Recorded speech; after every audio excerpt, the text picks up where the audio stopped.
ഗവർണർക്കെതിരെ പ്രതിഷേധം തുടരുകയാണ് എസ്എഫ്ഐ. തിരുവനന്തപുരം ആയുർവേദ കോളേജിൽ എസ്എഫ്ഐ ബാനർ കെട്ടി പ്രതിഷേധിച്ചു.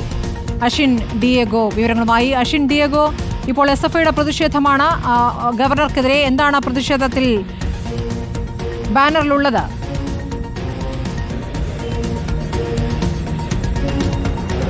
ഗവർണർക്കെതിരെ എസ്എഫ്ഐയുടെ പ്രതിഷേധം സർവകലാശാലകളിൽ തുടരുകയാണ്. 2 സർവകലാശാലകളിൽ നേരത്തെ തന്നെ ഇത്തരത്തിൽ ബാനറുകൾ ഗവർണർക്കെതിരെ പ്രത്യക്ഷപ്പെട്ടിരുന്നു. ഇപ്പോൾ ആയുർവേദ കോളേജിലും ബാനറുകൾ പതിപ്പിച്ചിരിക്കുകയാണ് എസ്എഫ്ഐ. ഹിറ്റ്ലർ തോറ്റു, മുസോളിനി തോറ്റു, സർസിപിയും തോറ്റു മടങ്ങി, എന്നിട്ടാണോ രാജേന്ദ്ര എന്നുള്ളതാണ് ഈ ബാനറിൽ എഴുതിയിരിക്കുന്നത്. നമുക്കറിയാം, ആയുർവേദ കോളേജിൽ എസ്എഫ്ഐ ആണ് ശക്തിയെങ്കിലും എബിവിപിയും ഇവിടെ സജീവമാണ്. ഈ ബാനർ കിട്ടിയയുടൻ തന്നെ എബിവിപി പ്രവർത്തകർ ഇങ്ങോട്ട് വരാനുള്ള സാധ്യതയുണ്ട്.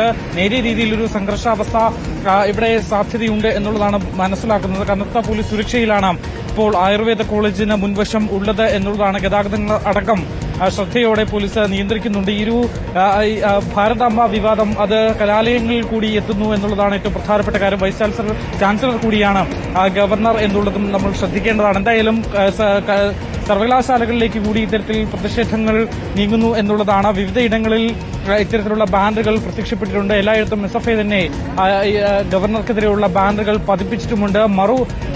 മറുപക്ഷവും എബിവിപിയും ഇത്തരത്തിൽ മറുപടിയുമായി ബാനറുകൾ പതിപ്പിക്കാനുള്ള സാധ്യതയുമുണ്ട് എന്നുള്ളതാണ് മനസ്സിലാക്കുന്നത്. നിലവിൽ ഇപ്പോൾ എന്തായാലും ആയുർവേദ കോളേജിന് മുന്നിൽ സ്ഥിതിഗതികൾ ശാന്തമാണ്.